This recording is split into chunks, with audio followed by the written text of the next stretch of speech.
esse capítulo 12 de João é um capítulo muito rico, há muitos acontecimentos nesse capítulo.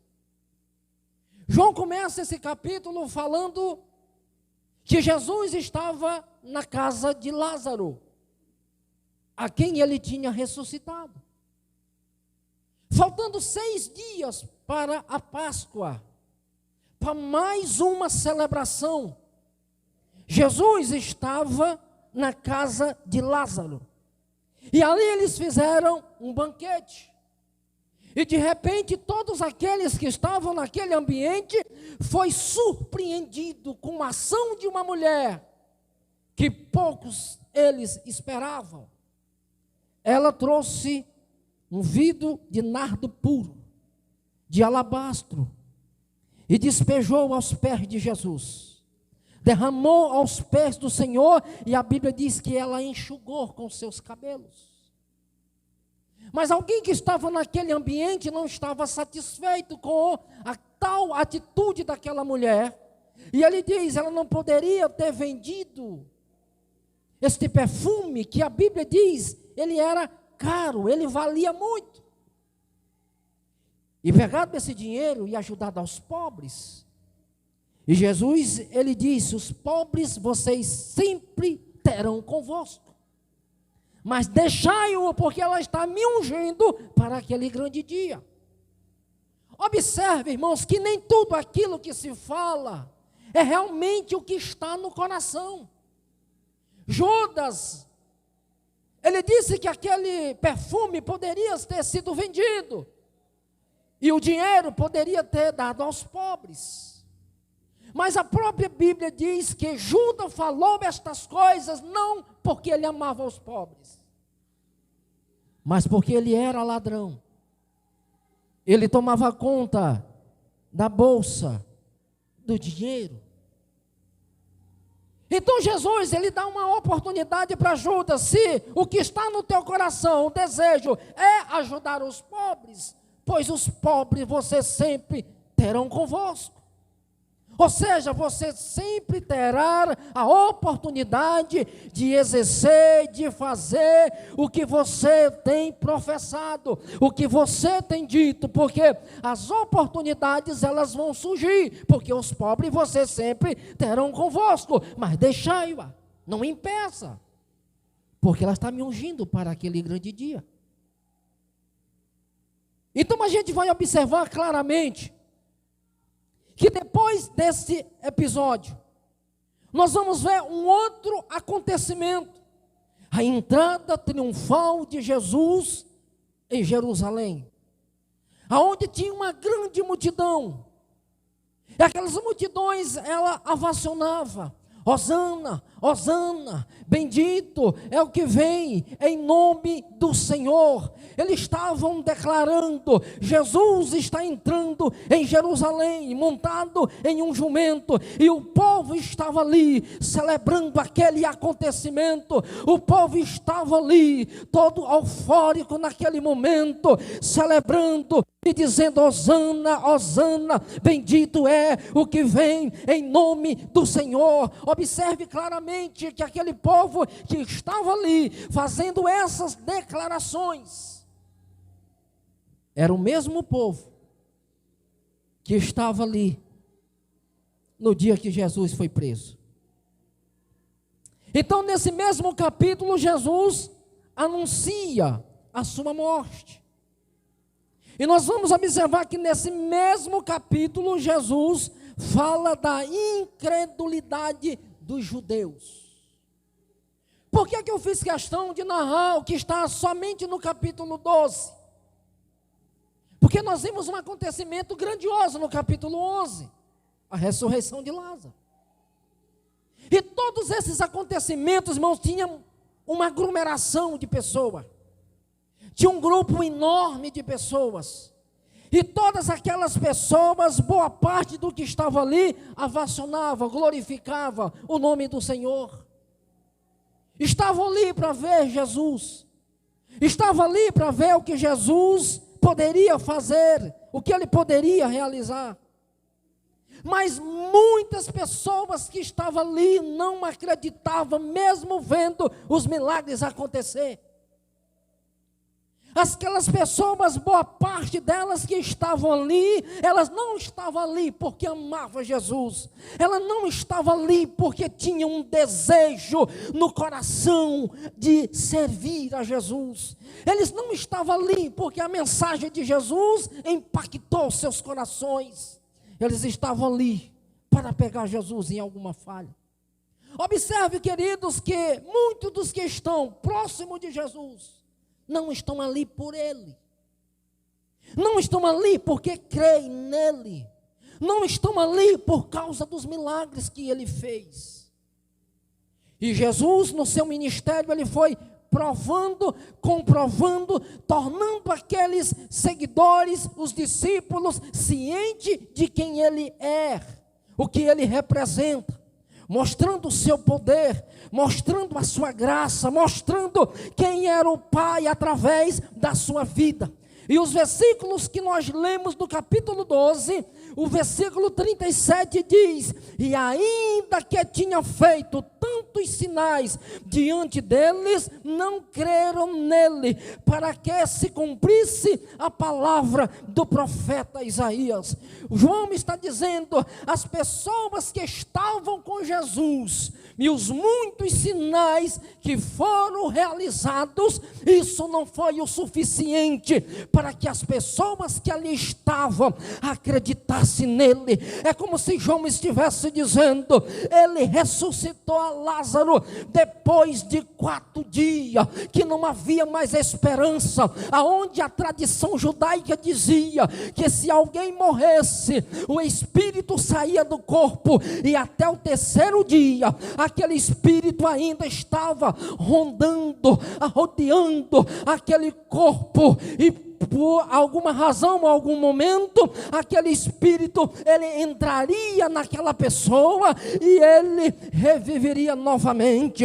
Mas Jesus, sabendo dessa crença que havia entre eles, a Bíblia diz que Jesus chegou no 4º dia. Isso é tão impactante que quando Jesus chega, a própria Marta e Maria também diz: Senhor, se o Senhor estivesse aqui, meu irmão não teria morrido. Senhor, ele já faz 4 dias que ele está no túmulo. É como se elas estivessem declarando toda possibilidade, toda esperança que nós tínhamos que o nosso irmão poderia ressuscitar, já se foi, porque o seu corpo já cheira mal, o seu corpo já está num estado de decomposição. Mesmo que o Senhor estando aqui, já não tem mais jeito, a esperança se foi. Já é o 4º dia. Se fosse no 3º,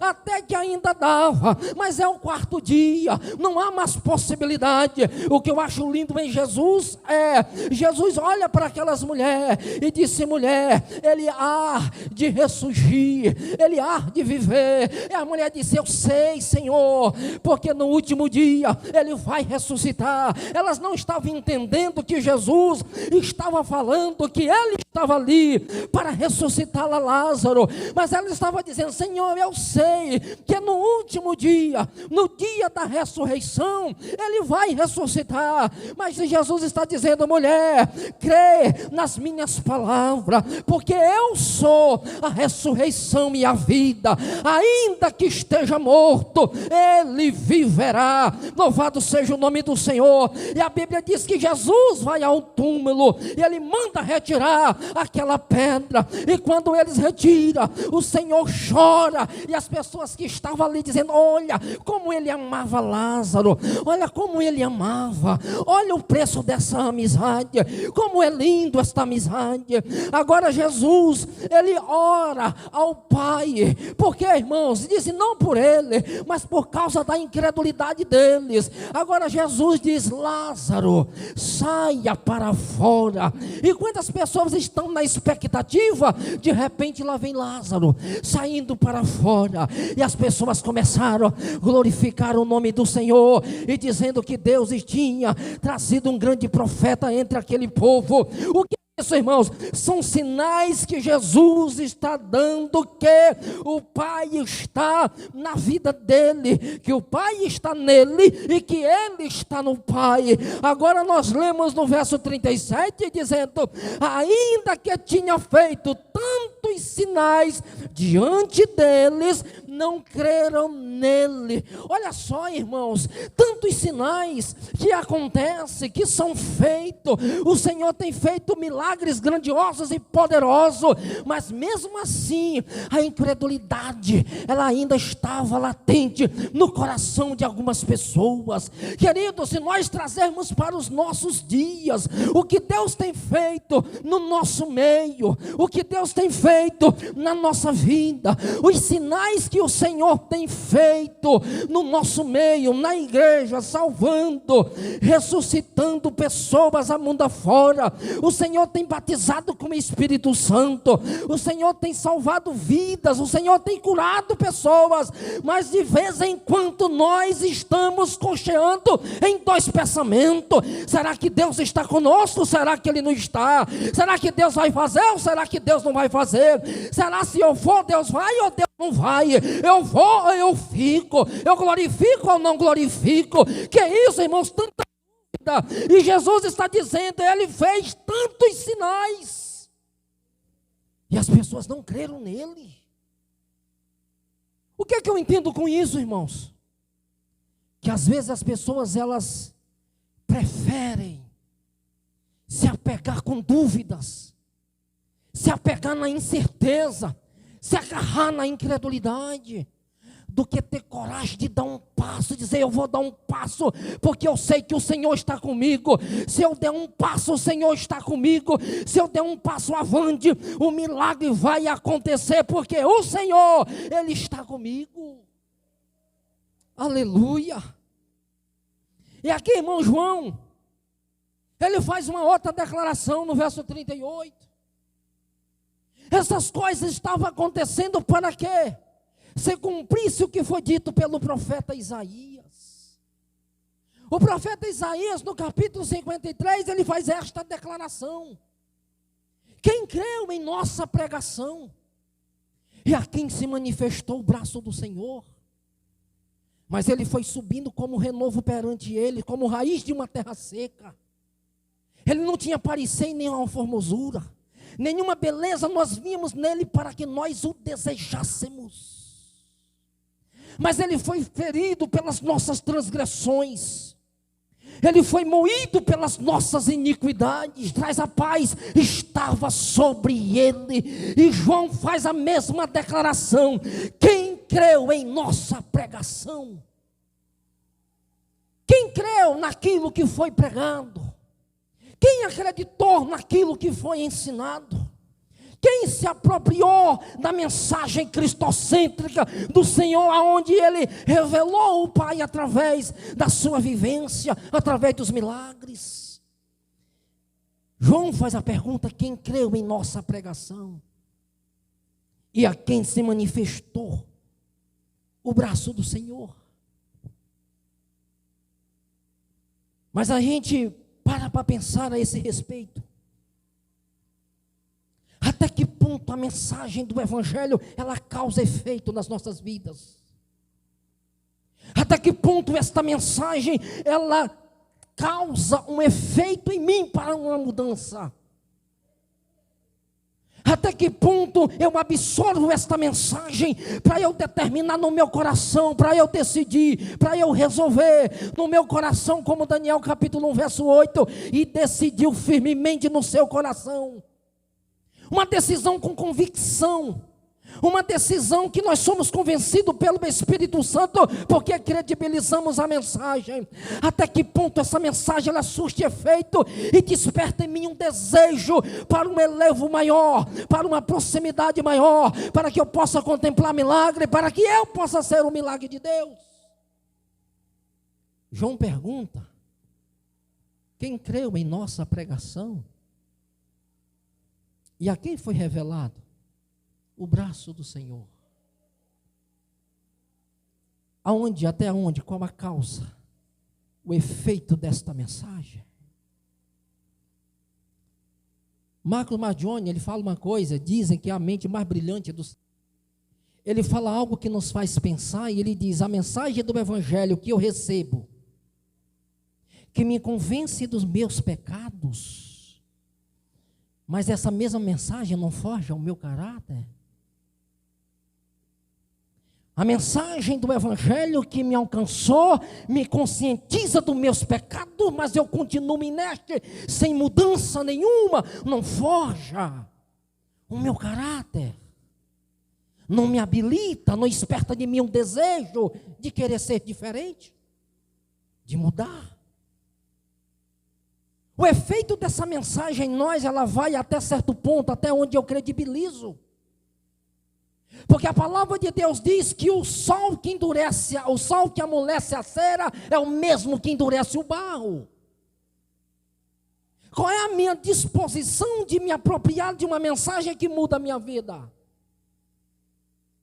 Qual é a minha disposição para receber uma mensagem que a partir do momento que eu credibilizo, a minha vida é outra? Por quê? Porque tem que haver uma mudança, e uma mudança radical. Não é 45 graus, é 90 graus, irmãos.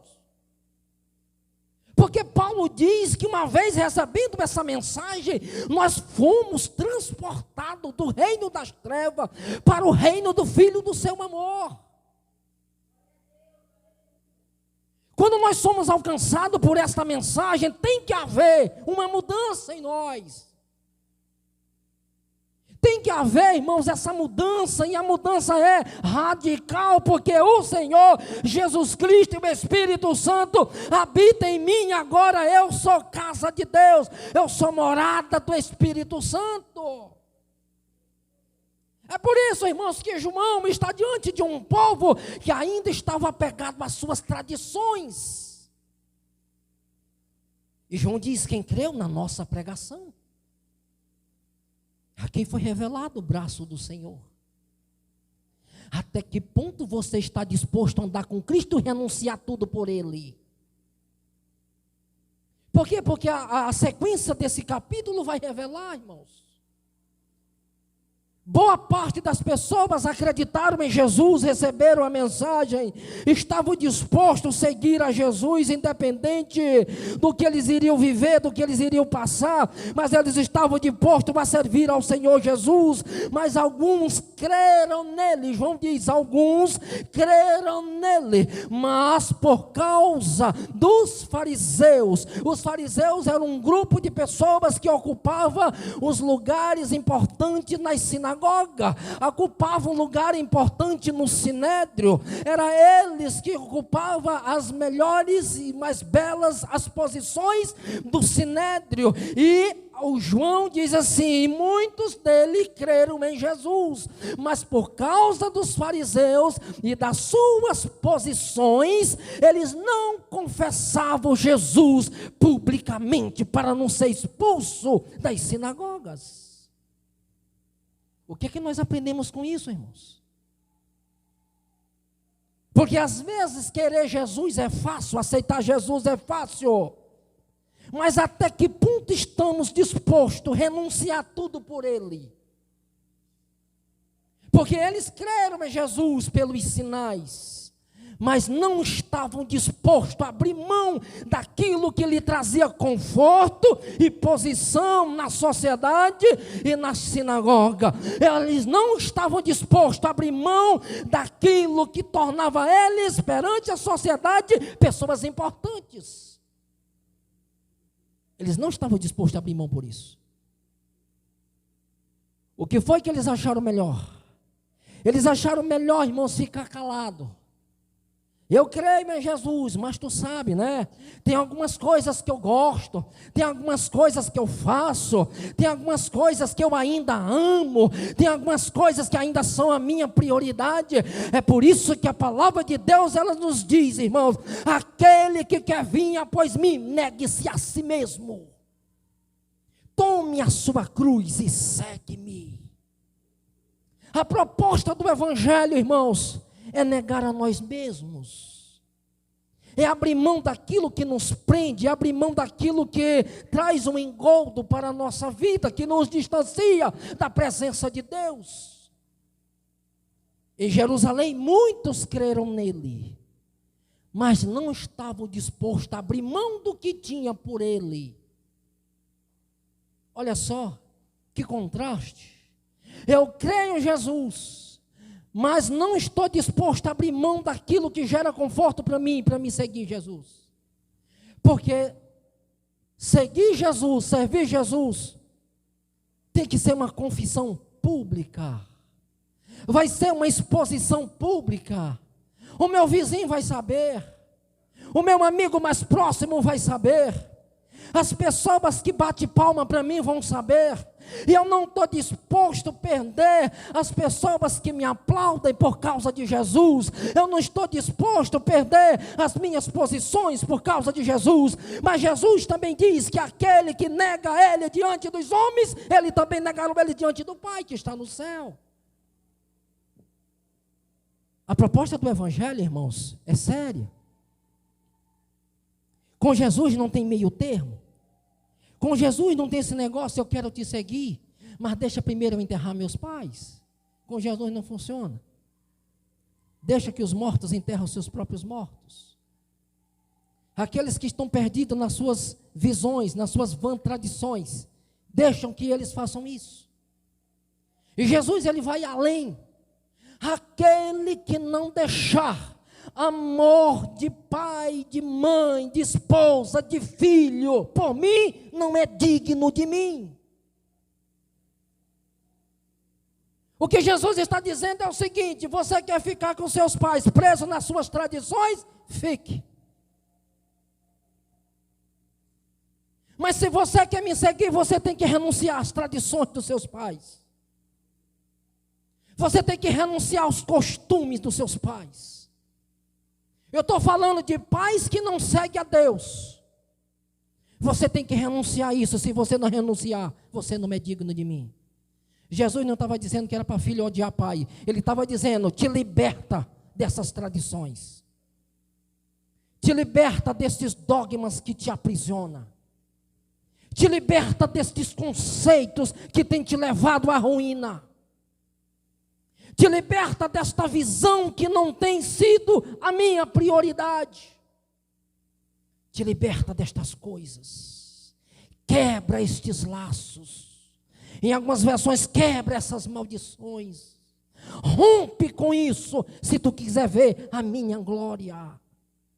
Abraão só viu a glória de Deus, ele só viu a face de Deus, quando ele teve coragem de romper com as velhas tradições, com os cultos a ídolos, com os cultos pagões, com as ofertas a ídolos. Quando ele rompeu com estas coisas, ele viu a glória de Deus, ele presenciou a ação de Deus, ele viu Deus se manifestar, ele viu Deus agir, ele viu Deus falar, ele viu Deus intervir, ele viu milagres de Deus. Em deserto Deus fazer fluir fonte de água.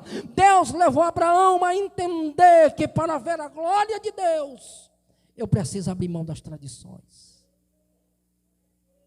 Como eu disse no início, nós estamos vivendo uma semana de tradições, mas se guarda 2 dias pensando no sábado. Eu não posso fazer na quinta, eu não posso fazer na sexta, mas prepare tudo, porque no sábado eu vou beber e rolar, no sábado eu posso fazer tudo. O que é isso, irmãos? Tradição. A tradição te torna refém. Jesus promove liberdade. Jesus, ele promove liberdade da tradição, liberdade do pecado. Jesus nos promove a verdadeira liberdade em Cristo, porque nós não precisamos de 2 dias para celebrar, nós celebramos ele todos os dias. Aleluia. Israel reservou 7 festas importantes, mas nas suas festas ele se esqueceu do propósito. Festa da Páscoa, onde se comemorava o quê? A liberdade. Nós fomos libertos do Egito. O Senhor nos libertou. Porque se comemora a Páscoa? Nós estamos celebrando a liberdade onde todos estavam presos pelo pecado, cego nas suas vãs tradições. É por isso que viram os milagres e não creram. Viram a manifestação do Deus encarnado e não acreditaram, não atentaram, não consultaram as Escrituras, os tempos, as épocas, para que verem que o que estava acontecendo era um cumprimento de uma promessa. Porque Isaías capítulo 9, verso 6, ele fala a esse respeito.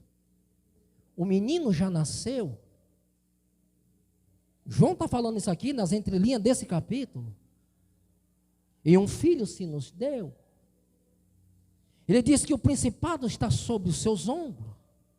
Ele será Deus forte, maravilhoso, conselheiro, príncipe da paz, Pai da eternidade. Olha, irmãos, aqui Isaías está falando a respeito de Jesus. Mais de 700 anos para Jesus nascer. Isaías já está dizendo, olha, o menino já nasceu e um filho se nos deu. O principado está sobre os seus ombros. Ele será Deus forte, maravilhoso. Ele é conselheiro, Pai da eternidade, príncipe da paz. A palavra se cumpre e os judeus não reconhecem. Jesus faz sinais e eles não reconhecem. Jesus ressuscitou a Lázaro, irmãos. Jesus ressuscitou o filho da viúva de Naim. Jesus ressuscitou a filha de Jairo. Jesus curou o cego Bartimeu. Jesus, irmãos, purificou 10 leprosos. E Jesus fez uma série de milagres e eles não reconheceram, não compreenderam. A incredulidade estava no seu coração. Só que Isaías, o João, ele diz assim, que por isso não se podiam crer.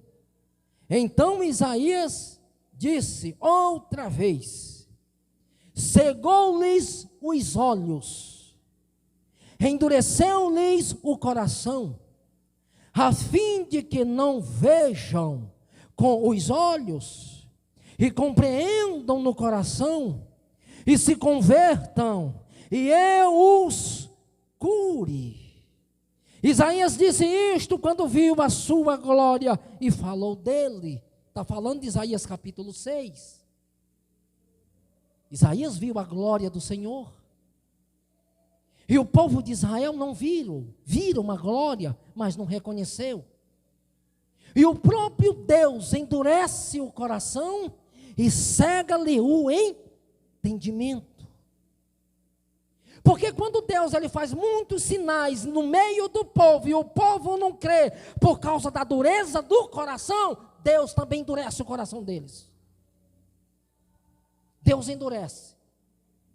Por isso que tem pessoas, irmãos, que mesmo vendo milagre não acreditam. Porque o próprio Deus, por causa da incredulidade dele, Deus endurece o coração. Deus cega o entendimento. Por quê que Deus faz isso?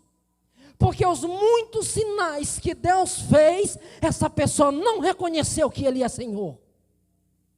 E por causa da cegueira espiritual deles, o próprio Deus cega ali o entendimento. Isaías diz assim, e eles estão vendo, mas não crerão. Você fala de milagre para alguém e diz assim, só acredito se vê. Jesus faz, ele vê, ele diz, ainda não acredito. E a gente vai querer se esforçar para que a gente convença, faça isso não. Porque se aquilo que Deus está fazendo não nos levará a tomar uma decisão para seguir, não é a minha palavra que convence. Porque os milagres estão acontecendo. Os sinais estão acontecendo para que possa haver despertamento. Se os sinais que estão acontecendo, se ele nos levar a entender que os tempos, a vinda de Jesus está próximo, se esses sinais não forem o suficiente, não é acontecendo mais milagre que vai me convencer, não. E João declara isso. Isaías disse isto quando viu a sua glória e falou dele. Contudo, até muitos dos principais creram nele. Eu já falei a esse respeito. Mas não queriam perder as suas posições.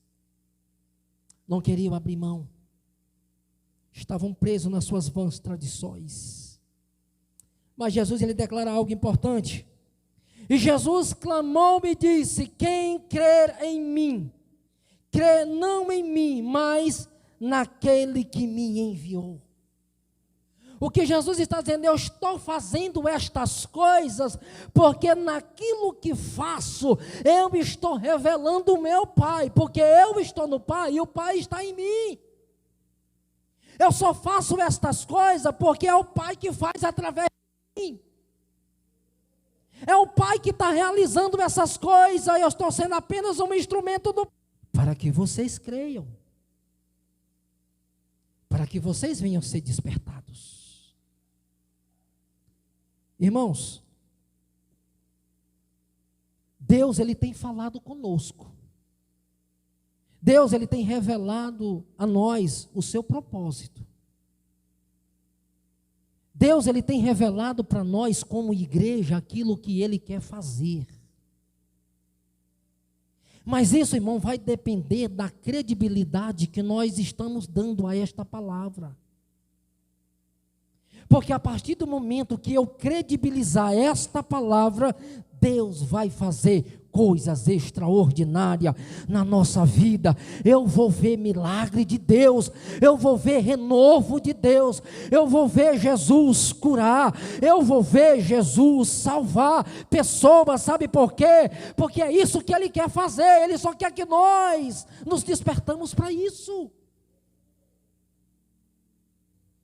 É tão importante que Ele conta conosco, irmãos, para isso. Que nós nos colocamos na condição como colocou Isaías. Eis-me aqui, Senhor, envia-me a mim. Isaías está dizendo: Senhor, eu sou a pessoa que quero fazer a tua obra, a tua vontade, que eu seja o teu instrumento, que eu seja a pessoa usada para fazer a tua vontade. A história nos diz, irmãos, que Charles Spurgeon estava pregando em um ginásio. E no meio da sua mensagem ele disse assim: o mundo ainda não viu o que Deus fará através de um homem que entregará-se a Ele sem reserva.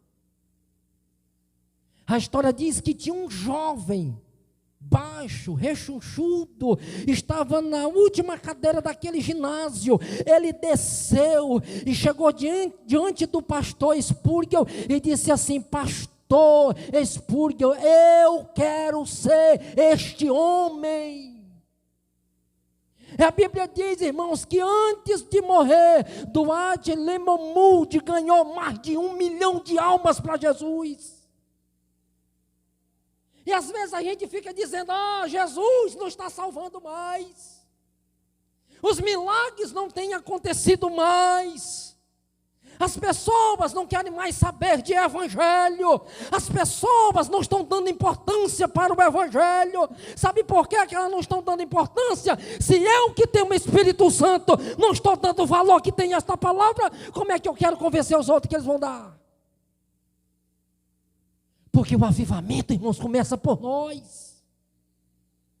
O avivamento começa pela igreja. Se a igreja ficar inerte, se a igreja parar, se a igreja não se despertar, se a igreja não ir, se ela se desmotivar, quem é que vai, irmãos?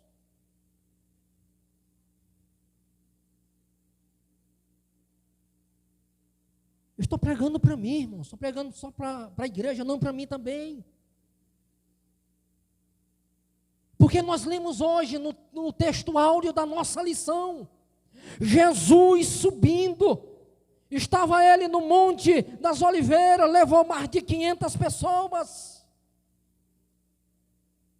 E ele foi dando as últimas instruções para os seus discípulos e para aqueles que ali estavam.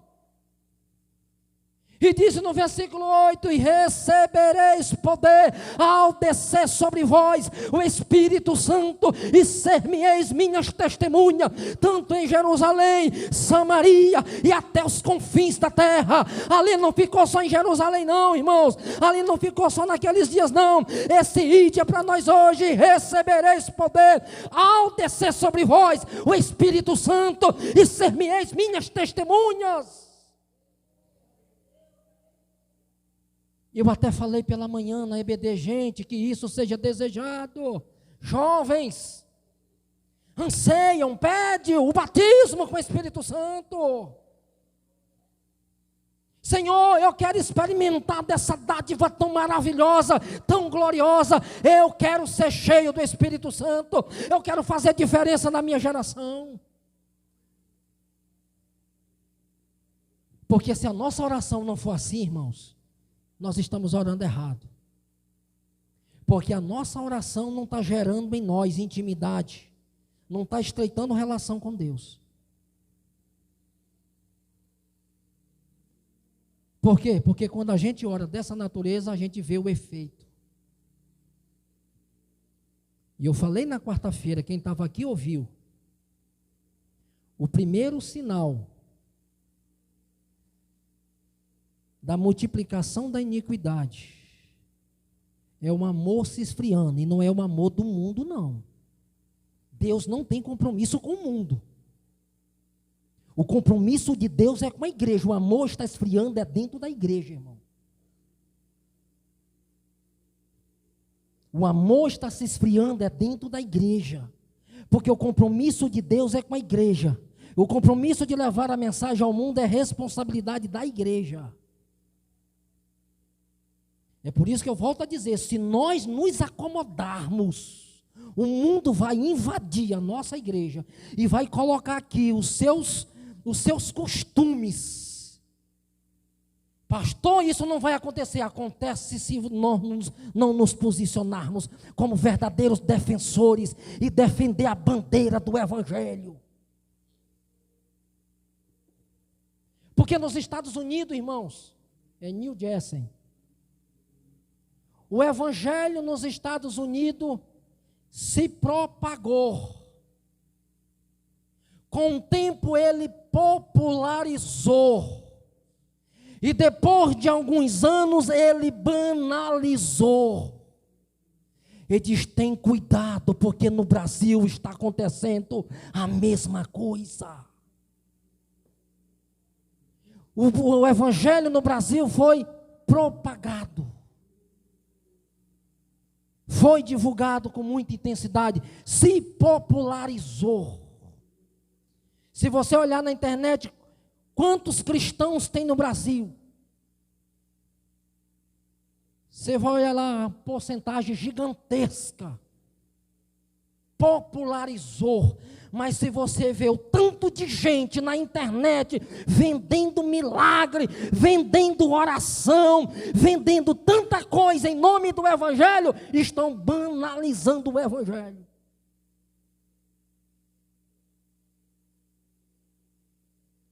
Por quê, irmãos? Porque estamos levando uma vida de oba-oba, de faz de conta. Eu não estou generalizando, irmãos. Me entendam. Mas a gente deveria avançar, deveríamos estar mais longe. Por que nós não estamos? É porque nós paramos. E aprendemos pela manhã, se o Espírito Santo não for um motor que gera, que impulsiona esta igreja, nós estamos fazendo reunião sem avivamento, sem esperança. Mas eu creio, irmãos, pelo sangue de Jesus, isso são os sinais da volta dele, que nós acordemos-nos, que nós não sejamos como aquele povo, criam em Jesus, mas não queria abrir mão do que gosta.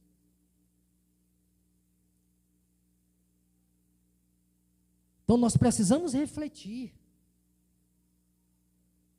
sobre isso como cristão. Porque Jesus conta conosco. Eu estou falando essas coisas, às vezes as pessoas podem até não gostar. Já pensou ouvir isso de Deus?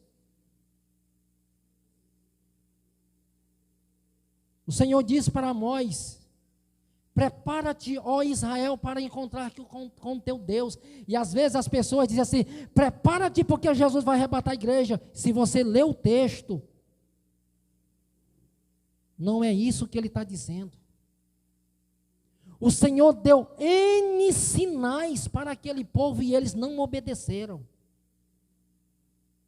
O Senhor disse: lá em Betel é a casa, o lugar da adoração. Mas lá vocês profanaram. Em Gilgal é o lugar da peregrinação. Vocês vão para lá.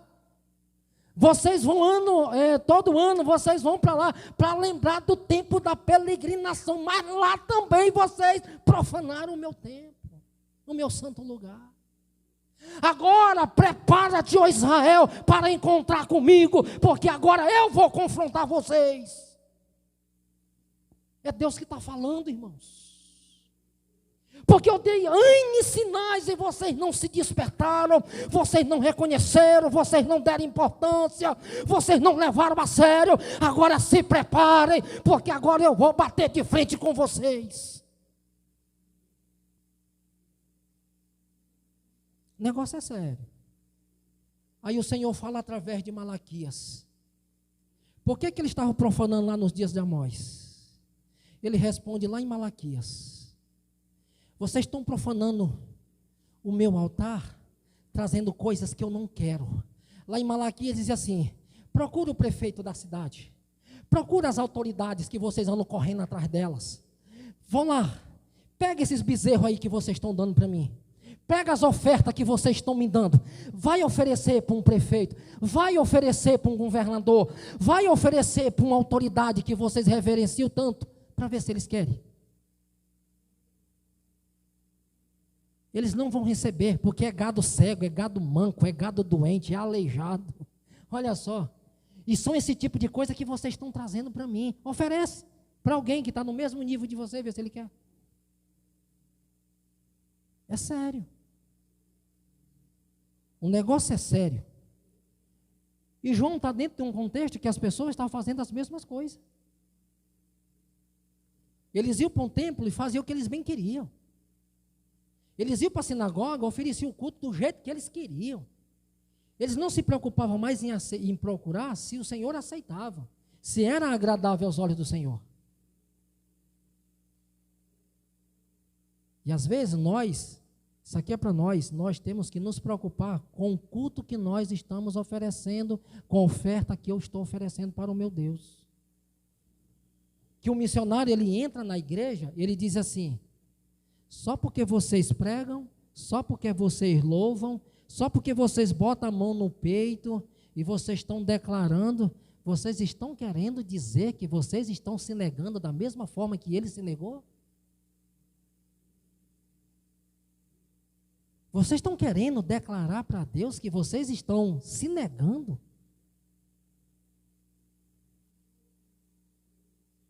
E às vezes, em muitos lugares que a gente vai, às vezes a gente vê as coisas acontecendo. Bater no peito e dizer: eu sou crente. Mas você é um cristão do jeito que Deus quer? Porque às vezes, irmão, Jesus não está chamando você para ser um crente. Ele está chamando você para ser um servo. Para ser servo. Porque crente é qualquer um que professa uma crença. Seja em qualquer coisa, é crente. Agora, quando Jesus diz assim: eu vos chamo de servos. E o servo, quando estreita essa intimidade, eu chamo de amigo. Por quê, irmãos? Porque o corre do dia a dia acaba ofuscando a tua visão. Às vezes você se preocupa com tantas coisas e às vezes você começa a perder o foco do que é mais importante. É nessa hora que essa luz acende.